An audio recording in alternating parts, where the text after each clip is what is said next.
Ивану Сидорову 24 года. По армейским меркам возраст уже достаточно солидный. Тем не менее, завершив учебу в университете, юноша, не раздумывая, принял решение идти служить в армию. Я закончил институт, и после института призывают в армию.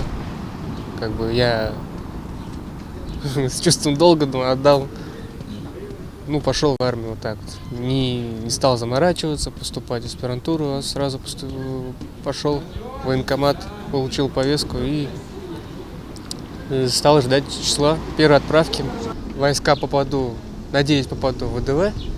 Уже по традиции первая отправка юношей в рамках каждого призыва проводится в торжественной обстановке. Музыкальное сопровождение обеспечил духовой оркестр Сибайского колледжа искусств. Как отмечают в военкомате, количество призывников в последние годы остается примерно на одном уровне. Волнений нету. С полной уверенностью.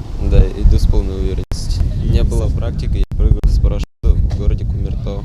Учился в кадетской группе. Всего на службу в вооруженные силы страны в весенний призыв отправится 146 юношей из Сибая и Хайблинского района. Основная часть, более 70%, в сухопутные войска. Также поставлен план по отправке призывников в войска Национальной гвардии, ВДВ, ракетные войска стратегического назначения и другие. Призыв у нас начался 1 апреля 2017 года. На данный момент уже более 200 ребят прошли мероприятия, связанные с призывной службой. Из них более 120 уже призваны на военную службу. То есть принято решение о призыве на военную службу.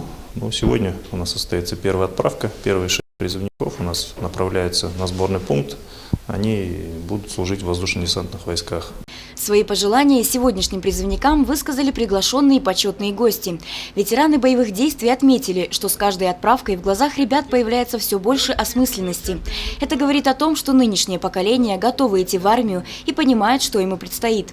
Представители духовенства пожелали служить с Богом в сердце и верить в свои силы. Армия – это школа жизни, место становления настоящего мужчины, защитника своей родины. Тот факт, что наша армия является одной из самых мощных в мире, делает службу еще более престижной. Это очень важный и ответственный день для каждого из вас, потому что служба в армии для каждого мужчины всегда занимала особое место в его биографии.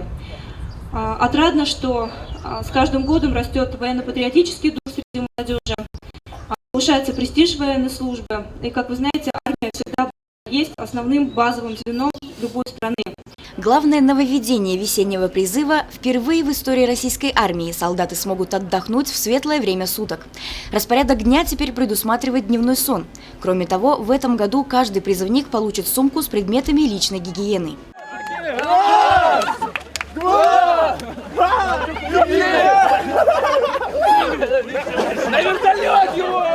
От армии сразу получаешь свой толк, свою какую-то изюминку. И после этого начинаешь размышлять, наверное, более конструктивно, более разумно. И начинаешь в людях разбираться.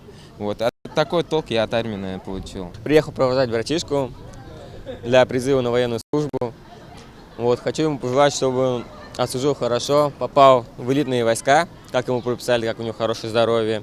Желаю всем призывникам, чтобы в хорошие войска попали, чтобы сослуживцы хорошие были, чтобы не обижали без дедовщины, чтобы прошло все. Пусть этот год быстро пройдет, ага. Все, наверное. Всего на этот призыв запланировано 14 отправок. Крайняя состоится 30 июня. Евдокия Титаренко, Данил Алибаев, Али Кадыров, Любовь Карпова, телекомпания СТВ.